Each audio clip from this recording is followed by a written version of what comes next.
All right, what's up, everybody? Welcome back to the Best You podcast. Today, I am super excited to have my pastor, the guy who did our premarital counseling on, the one and only Gary Anderson. Gary, I really have been looking forward to this so much, and I'm not going to toot your horn too much here at the beginning, but I will a little bit.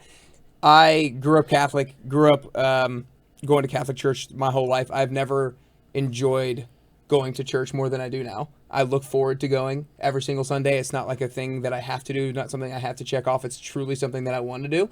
And when Kennedy's unable to go because of work, it's not going to be something that I don't go because she can't go with me. I truly look forward to it. And I really believe that I would not have had this renewed sense of passion for my faith if it wasn't for you. So I want to start off by thanking you for that. And so I know that puts you in a little awkward position. I know you're a humble guy, but I appreciate that. And I want to start off by hearing a little bit of your story. You know, you talk a lot about in your sermons and your speaking how you worked in the business world in sales for 9-ish years or whatnot. Yeah. And then you just made this transition to go back to seminary, and now you're a pastor. So talk to us about that inflection point of when did it start to become a thought or an idea in your head of this is not what I want to be doing. It's actually maybe this. Yeah, man. First of all, it's a pleasure to be here. Thanks for having me. There are a lot of people who would be way more interesting to have on your podcast, but it's a total privilege to be here. And thanks for your kind words about church. I believe with my whole heart that when we gather at church, there's something more than just singing and someone talking. I think God's there, and so I believe wholeheartedly that it's God who's drawn you there, not me. But it's a total privilege to play a small part in that. So thanks, man. Yeah. And it's been a joy to get to know you and Kennedy as you become a part of our church. As many times as I have told the story of kind of how I ended up where I'm at, I still kind of struggle to distill it down into like short sound bites. Grew up in a home where God was really important, Christian home. Went to Wheaton College, which is outside of Chicago, which is a Christian school. Had a bunch of pastors in my family. So knew like pretty early on that I didn't want to be a pastor because I had seen what their lives were like. I had seen how terrible Christians can be to their pastor. And also I didn't want to be poor. So I studied business and economics in college. Not because I had a passion for it, because it was practical and felt like it would leave doors open. And then I spent 11 years in the business world after college. The vast majority of that, 10 years of that, I spent working for an investment company. About halfway through my time there, I was sent to Ohio to do outside sales. Ohio is where I'm from. So I literally moved back to my hometown. We had 2 kids at the time. We had a 3rd kid while we were there. Life was going great. We lived near my parents. We had a great relationship with my parents. They helped with the kids. I had a job that I never expected I would have been able to have. But something just over the course of several years, there just started to be this discontent that I didn't want to be there, that shouldn't have been there. We were kind of settled in for life.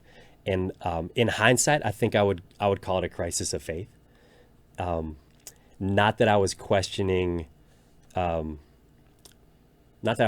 my faith per se, but I began to question, do I really believe this? Like, do I really believe that there's a God who made me and made me for himself and has called me into relationship with him, and that should transform the way that I look at the world and my life and what I do with my life? And ultimately, through a very long period of time, came to believe that I think God was calling me to do something else. So just began to explore what that would look like. And so I wish, Nick, that I could tell you, like God showed up in a dream and was like, this is what you're supposed to do, go do it. That's not the way it worked. Yeah. I started to have these feelings and thoughts and desires, and had a lot of inputs, books and sermons and podcasts, and over a period of time really started to feel like God worked on my heart to change the trajectory of what it was desiring. So this discontent that you said was mounting, was it a discontent for, and then, you said it was like kind of a crisis of faith. Do I really believe there's a God who's calling to a relationship with me? So was the discontent more like the discontent with your faith? Was it the discontent with your current job? Was it the discontent with your current life? Was it like Talk to me about that. Yeah, it's a great question. And in a lot of ways, it was a lot of those different things. Huge part of this was spiritual, which was, I just was kind of going through the motions. Like, my wife and I, we could check every box that said kind of evangelical Christian by white suburban North American standards. We went to church, we gave money, we were in a small group, all that stuff. But I was like, is this really like, is this what it's all about? Also, there was like a whole aspect of it that was not spiritual. Maybe they're connected in some way, but I literally moved back to the town I grew up in. And when we moved back, I told my wife, we're not going to live in this certain neighborhood, and we're not going to go to this certain church because it's the neighborhood I grew up in and it's the church I grew up in. And we bought a house in that neighborhood, and we went to church at the church that I grew up in. And every day when I left for work, I drove past my high school, which for a lot of people, like, that's their life dream. Like, there's a ton of kids I went to school with who came back to town because it's a good town, a good place to raise kids. And I just started having this feeling like, is this going to be my whole life? Just in the same place, in the same town, my kids going through the same schools that I went through. Nothing wrong with that. Right, of course. But the way I think I'm wired, I was like, I think I want more than that. I want some adventure, and I want to explore new things and experience new things. So there was a spiritual side. There was kind of a, like, just circumstantial side to it. And then on top of that, just to be very honest, I had a great job, but it didn't feel like it was hand in glove. It was really high pressure, really high stress, working really long hours, a lot of travel. And there were definitely parts of that I was like, I'm not sure that this is sustainable long term, or that I want it to be sustainable long term. So basically, working, the life situation is like, wow, I did not really picture this being what I was going to be doing. This job is great, but it doesn't necessarily feel like it might be long term. And in my faith over here, I feel like I'm doing all the things I should be doing, but not necessarily feeling the way that I should be feeling about my faith, about God. I don't necessarily have a certain level of conviction that, like, I can speak about my faith in a particular way. So was it the fact that you had so many people or a few people in your family who were pastors that was like, okay, that's the direction that I go? Yeah, man, that's a great question. I partly just because I had seen behind the curtain and I knew what that was like. My grandfather was a pastor, and he and I had a really special relationship, and he played an outsized role in my life. I think the world of him. And so, like, when I thought about what does a successful life look like, what kind of man do I want to be, I thought about my grandfather, and he was a pastor. I really came to believe that part of what I'm called to as a follower of Jesus is to help other people find Jesus and know who he is and grow in their relationship with him. I don't think you need to be a pastor to do that. I don't believe you have to go into full-time ministry to do that. But when I went to Wheaton College, which is a Christian school, it was the first time I studied the Bible as an academic discipline. I'm a product of the public schools, went to public school, middle school, high school, and I loved it, which in hindsight maybe should have been a sign. I didn't pick up on it at the time, but I really loved studying the Bible. And so I had always had in the back of my mind, maybe I would be cool to go to seminary someday. Really believed I needed to be called to that, or feel called to that, not just kind of try it out as something to try. So there were several inputs kind of feeding into what we ended up doing. What's the conversation sound like with your wife and when that decision's being made? I mean, obviously, like, it's not just this one time where you're having this one decision and one conversation. I'm sure had been talking about it and thinking about it over a period of time, but talk to us about the mindset towards this huge shift and lifestyle. Yeah, it's a great question. I started coming home from work. If she were here, she would tell you this. I started coming home from work and saying things like, I think maybe we need a smaller house, or I'm not sure that this is where we're going to be for the rest of our lives. And she had 3 little kids. We had 3 little kids. Right. She was home with 3 little kids. Yeah. She was drowning in laundry and diapers and grocery shopping. And she was kind of like, all right, man, let me know when you figure that out. We had great community. She had great friends. We had some other families with kids our kids' ages that to this day are really good friends. We lived in a beautiful home on a cul-de-sac. Which it's Ohio, so it cost $40, but it was, we were kind of set, and she was kind of like, I'm good, I'm happy here, and I would say, man, over the course of like 12 or 18 months, God started to work on her heart too, independent of me. It wasn't like I was hammering her like it's time. And she started to feel some of the things that I was feeling and started to be open to, yeah, maybe there is more that God is calling us to, and eventually came to the place where she was totally on board. And where did you go to seminary school? Went to a school called Gordon Conwell Theological Seminary, which is in the Boston area. Okay, so you moved to Boston. Sold our house, had a huge yard sale, sold a bunch of our stuff, loaded up a U-Haul with 3 kids. I was 33. Okay. And moved to Boston to go to school. And so for context, how long ago was this? That was 2015, so 10 years ago. 10 years ago, seminary schools, 3 years. 3 years? Yeah. Okay. Wow. How many different places have you pastored or preached over the last 7 years or whatnot? Yeah, so 2. So 2? After seminary, went to work at a church in the Bay Area of California as an associate pastor. Ended up becoming the lead pastor at that church. And then about 2.5 years ago, came to Nashville, where we're at now. Yeah.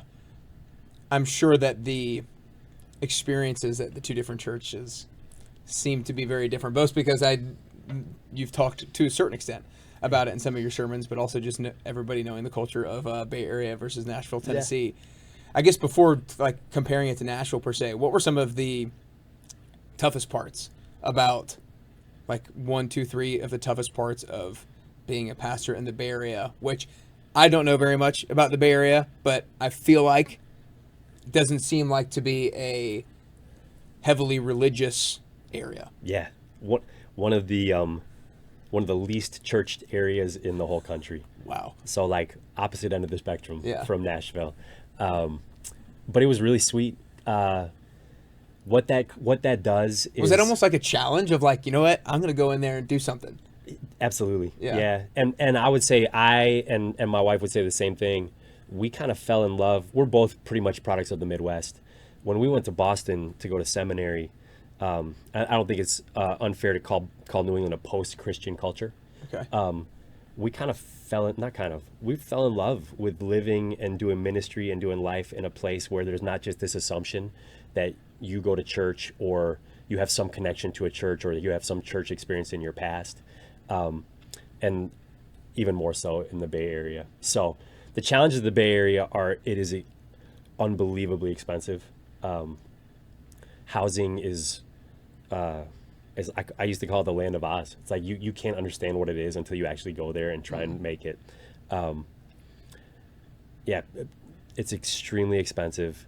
It was far away from everybody we knew and loved. Yeah. But it also, we were a half day's drive from 7 or 8 places that people come from all over the world to visit. Yeah. So I love the beach. I love the mountains. It's a really fun place to live geographically. How did it come about to move to Nashville, this opportunity here? Yeah.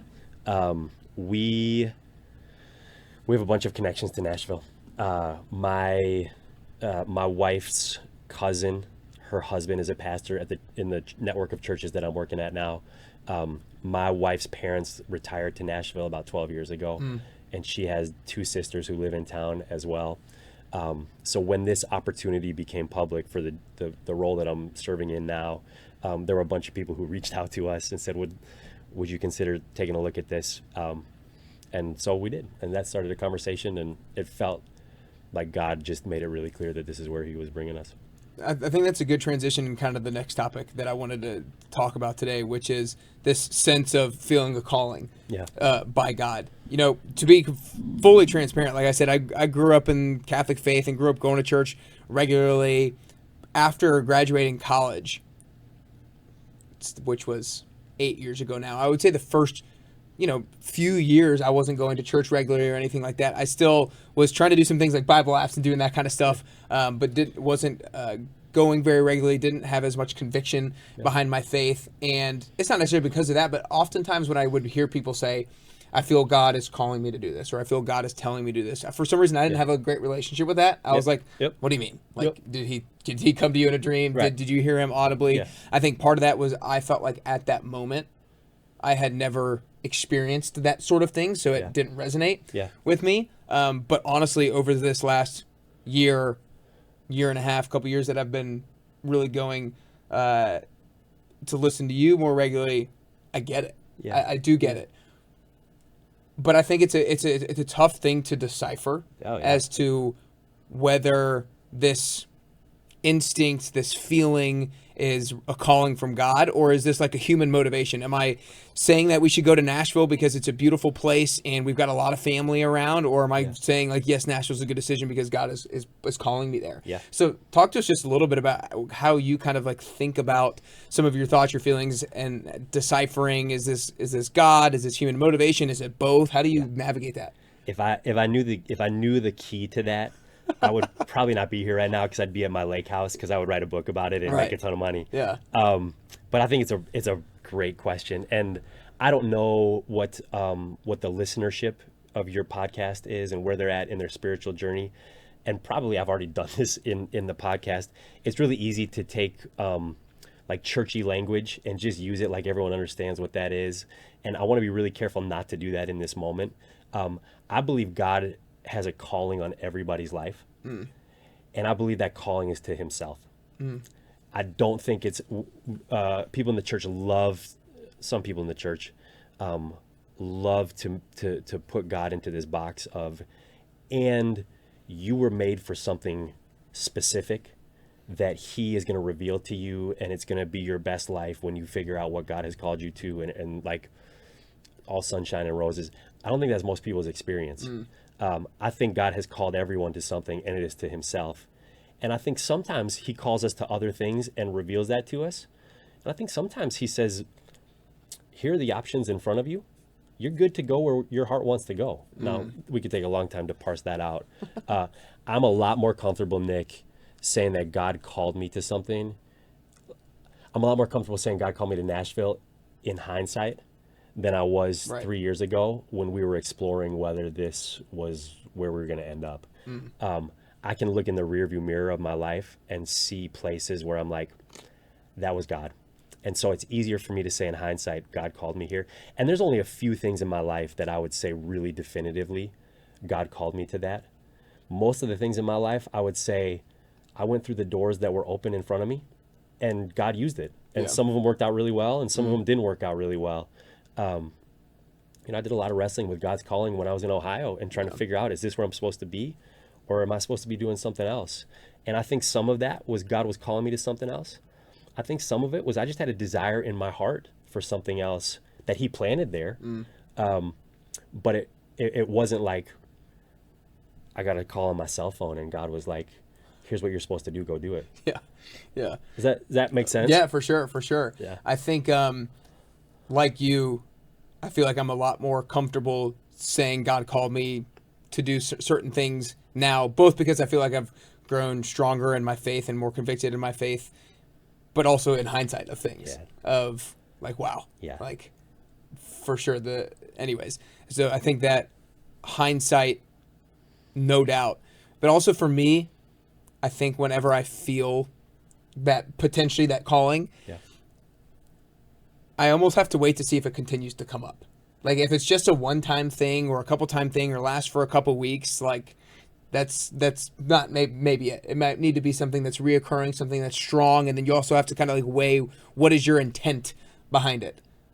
I totally agree. I get very skeptical when people tell me at the front end of something, God told me to do this. He might have. Yeah. But in my experience, at least, I have found there needs to be a period of open-handed, God, I think this is from you, and I'm going to start moving in this direction. And if it's not from you, then shut the doors and make sure that then I'm going to see that it's not from you. And if it is from you, then I'm going to walk through those doors and continue to kind of make the next decision. That's where I come to a place, whether it was 2015 blowing up our lives and going to seminary, whether it was 2022 leaving the Bay Area and coming here, both of those situations, it was like, it feels like this is where God is leading us. I don't know for sure. And I'm just going to start moving in that direction, and we'll see whether he confirms it or whether he shuts the doors and doesn't allow it to happen. So I feel much more comfortable in my own life saying definitively that God called me to something when I can look back and see. And time does not permit me to share all the things that God has done in the last few years, that I would be like, this feels like he is confirming that this is where he wanted me to be for this season. Yeah, no doubt. To go back when you were experiencing this discontent, like you said, a lot of that was a crisis of faith, if you will. You were checking off the boxes, but you didn't necessarily feel a particular way about your faith that you wanted to. Let's just say, for simplicity, I feel similarly. I remember, listening to a lot of podcasts a number of years ago, and people who are really strong in their faith speaking a particular way about their faith and about their belief in God and stuff like that, and speaking with such conviction. And I was like, I admire that and I want that for myself, but how do you get to that level of speaking with such conviction?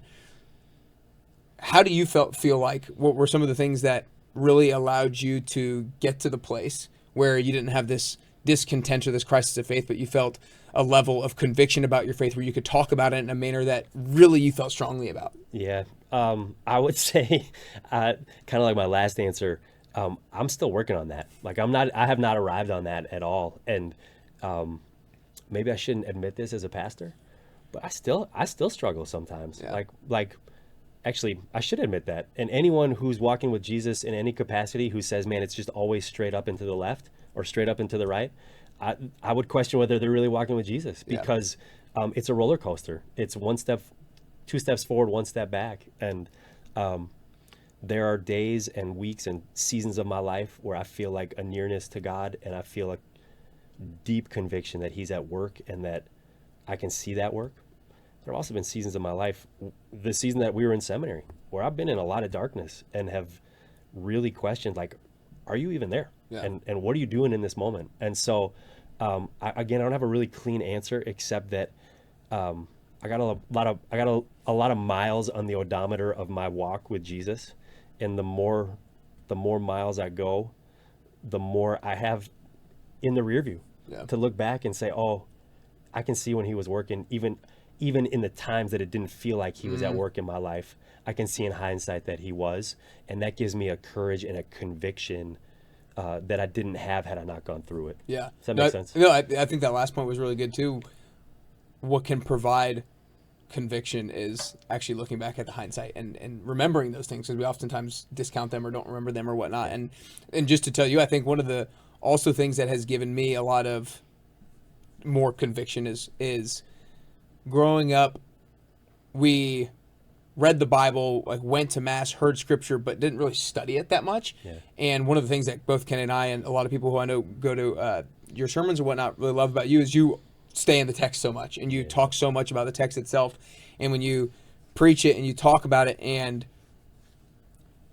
we can feel how that actually relates to our everyday life, then that's what for me has been like, this is what it says. I experienced something very similar when it plays out, and that's like, okay, like I believe it. Yeah, I believe it. Yeah, I have a deep conviction that God's word is really powerful, and it's way more powerful than anything I can come up with. And so, not only is it my conviction, but kind of how I was trained to teach the Bible is to teach the Bible. And so, you can go to a lot of places and get sermons on 10 ways to be a better husband and 6 ways to be a better parent, and those are good and helpful, Right. I just that's not my understanding. It's not my conviction when it comes to teaching the Bible. I want to do as much as I can to just hold high and shine a light on what God's word has to say, because I think that's where the power is.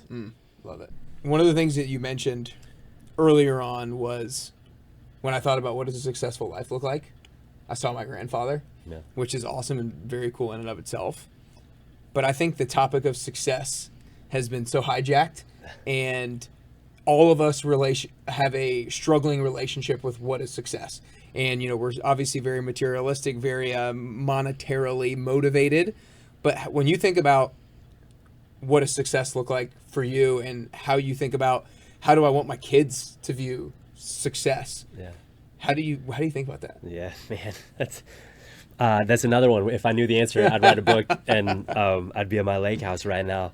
I think, and this is going to sound like too simplistic, but I really believe it's my answer.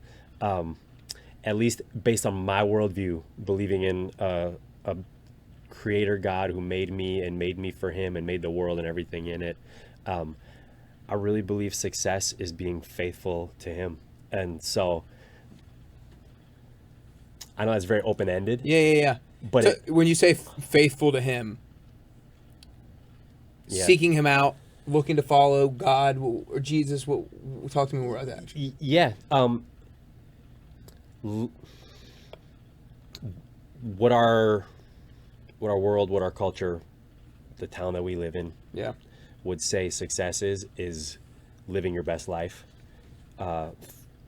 you doing you, finding happiness. We could define it a 1,000 different ways. And I think what the Bible teaches us is that success is not actually being fulfilled or self-actuated or you figuring out what's best for you, but it's actually learning who you are in light of who God is and who he's created you to be, and letting that be the foundational base that you live your life out of, which is, I'm not living this life to try and get something I don't have. I am living this life already having everything that I need. That's a bold statement, especially in light of what a lot of people's life circumstances are. And then living into, I have what I need in God. And whatever it is that he has called me to, whatever he has put in front of me, whatever desires that he has put in my heart, I'm going to be faithful to them and faithful to him in those. But I'm not going to put myself on the pedestal that God is supposed to be on in my life. Yeah.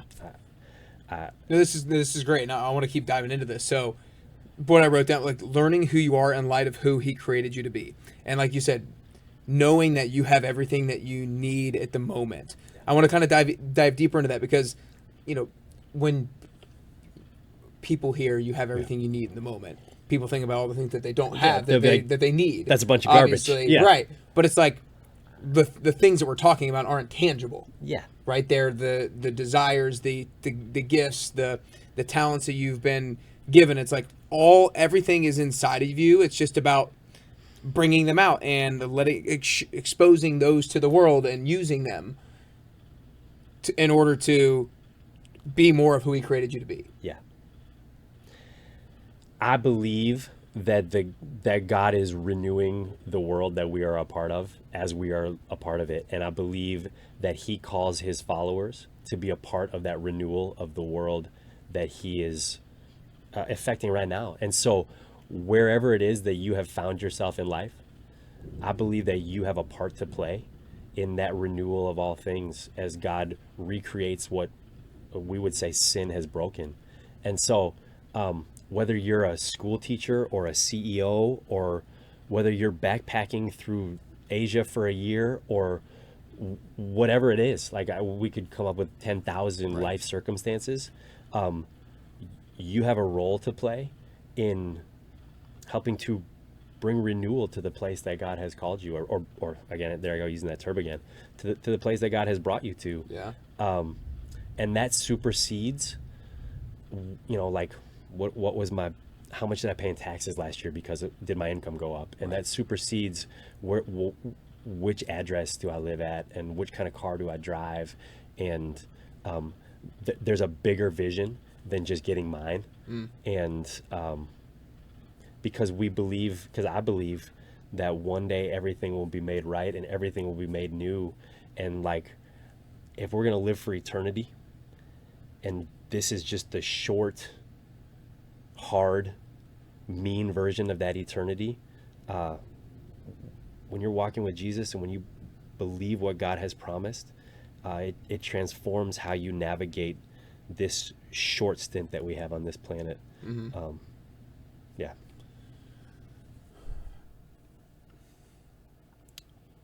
So how do you think about if success is learning who you are in light of who he created you to be, and you have to play, everybody has a part to play in the renewal of this world. How do you think about like how you're looking to make progress in life? Like when you're trying to improve you and be more of who he created you to be. How do you live that out? How do you think about living that out? Yeah, I think the danger is, and you see this a lot with people who call themselves Christians, the danger is, well, God's going to do what he's going to do, and so I'm just going to sit back and wait for whatever that's going to be. Yeah. I don't think that's what God teaches in the Bible. I don't think that's what life is supposed to look like. My grandfather told me one time, I was struggling with a decision in life, and he was like, it's a lot easier for God to steer a car that's moving than one that's standing still. And so like, I've gone back to that many times in the years that he told me that, because I think God calls us to act, and he's going to guide, he's going to direct, he's going to close doors that aren't supposed to be gone through. He's going to open doors that are supposed to be gone through. But even our relationship with God, in the church, we use the word discipleship.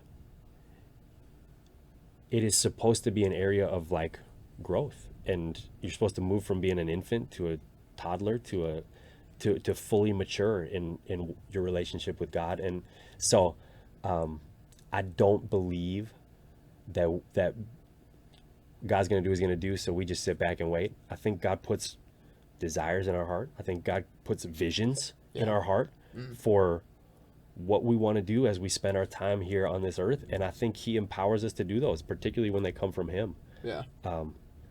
So. No, I love that. And I think that's so true. I think a lot of people do sit back and think like, let's just see what he does. Yeah. And it's, to me, an excuse for your inaction and your fear or discomfort or whatever it is with your current experience, and a lack of courage to step out and do something. I love that quote, that it's much easier for God to steer a car that's moving than one that's standing still. I'm going to potentially use that moving forward, because I always, one of the things that I say is, well, it's not something I say, but it's always better to have a rough draft. Yeah, right. Like, you can correct a rough draft better than no draft at all. It's like, start with something, start messy, but start, and then you can fix it moving forward. It's like with the podcast. When I first started, what the hell was I doing? And you can improve what has already been created rather than something does not exist. I think that God has created you and I and everyone listening to this right now uniquely, and he has given us gifts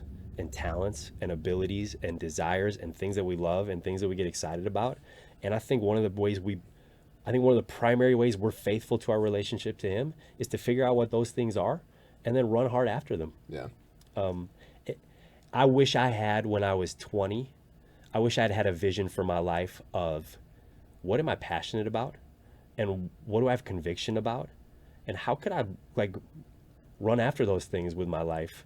I didn't have that vision. It's one of the things I'm trying to instill in my kids before they leave the house is, rather than just figuring out what's practical or what the world tells you to do, how do I help you cultivate and find what God has implanted in you that is things that you're passionate about and things that you love and things that get you excited and things that get you convicted and things that make you upset and things that make you angry, and how do we begin to craft and how could I use my life to serve and live into these kind of things. Yeah, so that's great. One of the very first books that I read after graduating college that got me into reading, I was the kind of kid who never read summer reading books, never liked reading, was a book called Wild at Heart, John Eldredge. And there's a quote in the book that I might botch, but it's, don't ask what the world needs, ask what makes you come alive and go do that. Because what the world needs is people who've come alive. Yeah. And that completely changed my whatever I pursue. Yeah. It's because I, like you, studied finance and business in school and college because it seemed practical. It seemed like, okay, I know what to do moving forward from this. It wasn't necessarily something that I had a huge passion about. I didn't hate, but it seemed practical. And I don't think that's necessarily the best way to identify what to pursue. One of the things I'm very passionate about personally is integrity. And when I say integrity, I mean being somebody who is whole, somebody who's congruent, somebody who says something and they actually do it. Yeah. Somebody who's a person of their word. And so one of the things that I always work to instill in the people that I'm coaching from a health and fitness perspective and people who listen to the podcast is to follow through with the promises that you make to yourself. Yeah. Because to me, to be integritous is to be whole. And so if you say something and you don't do it, you feel this sense of brokenness inside of you. You don't have this alignment. anywhere in the Bible or in Scripture, and it's maybe putting you on the spot, but like, does God talk about, or does Jesus in the Bible talk about integrity or like being whole or being a person of your word or anything to that degree? Yeah, like everywhere. Yeah, like it's one of the major through lines through Scripture I would say from the Old Testament through the New Testament. There's this theme. There's this theme in the Old Testament where God talks about a divided heart, and Jesus picks that up in the New Testament. I can't remember who it was. Maybe it was Martin Luther, one of the like famous church people, said that our hearts are idol factories. They're just constantly creating idols, and what an idol does to our heart is it turns our heart away from what it was made for, to run after something that's let me say it this way. Idols are things that always overpromise and underdeliver. They're things that we look to give us what only God can give us, and they're never going to be able to give it to us. And it's the human predicament. Like, it's the human condition, is our hearts are constantly divided.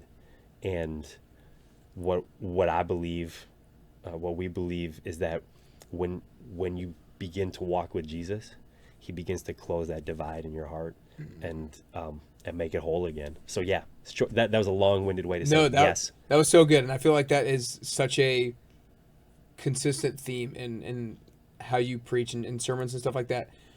We have a divided heart. We have a kind of human motivation and Jesus, if you will. Yeah.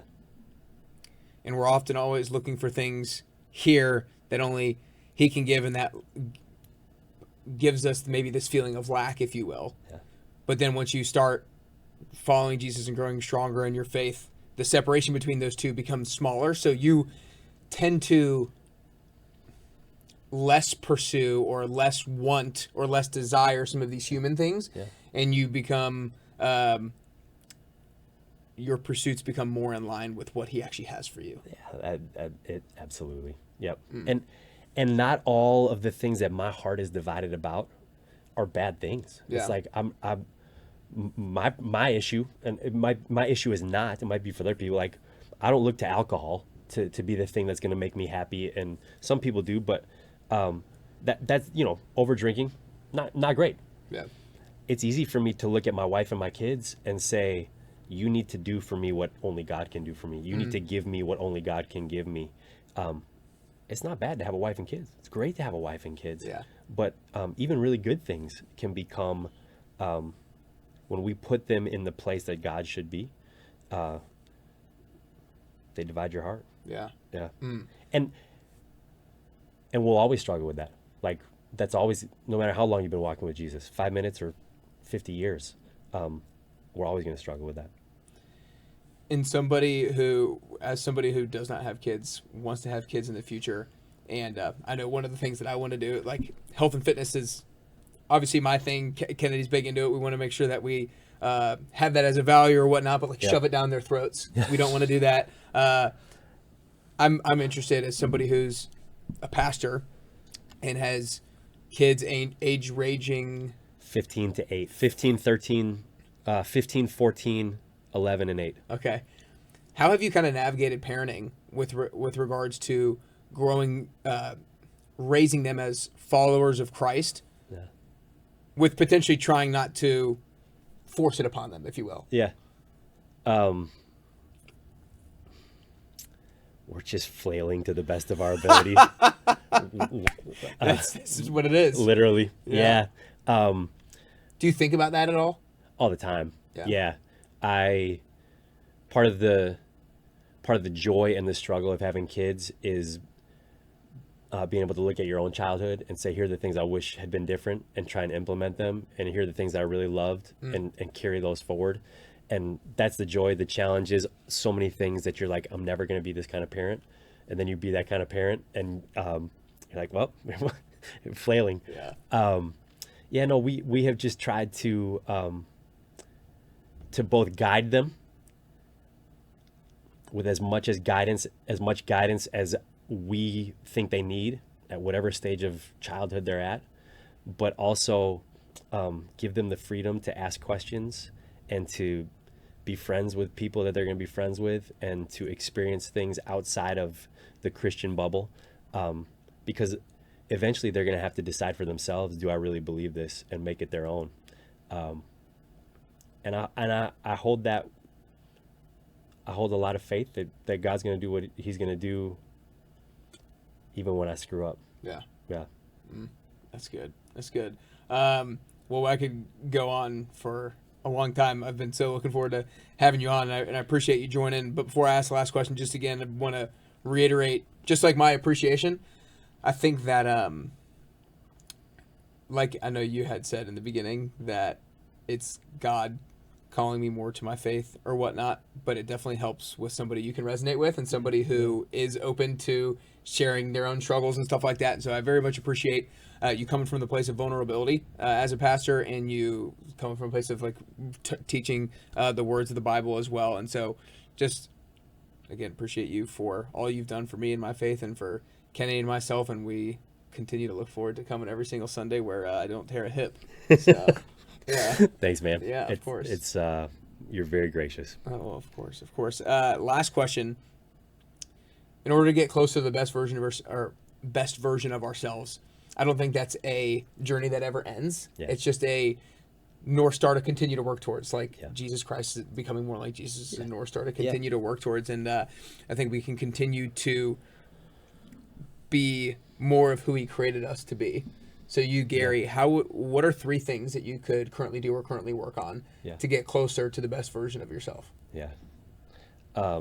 Like, what am I doing currently? Yeah. What could you currently do, currently work on in order to in my realm, yes, in my world? Yes, in your world. Oh, in your world, man. not your recommendation to others, but for Gary Anderson himself. Yeah. 3 things. Yep.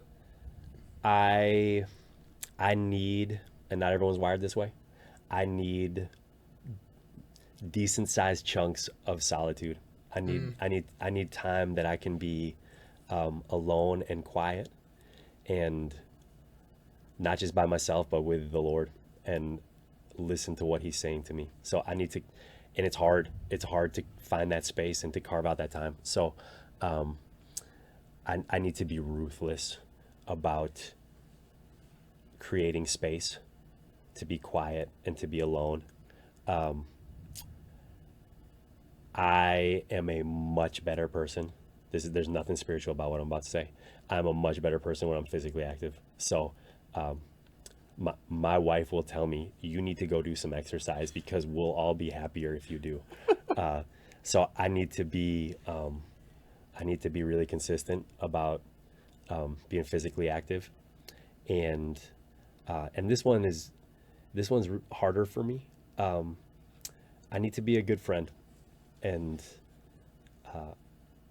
I always want people to reach out to me, and I am learning that to be the friend, to have the kind of friendships that I want, I need to be an initiator, and that doesn't come naturally to me either. So those are probably my 3 things right now. Yeah, those are great. Those are great.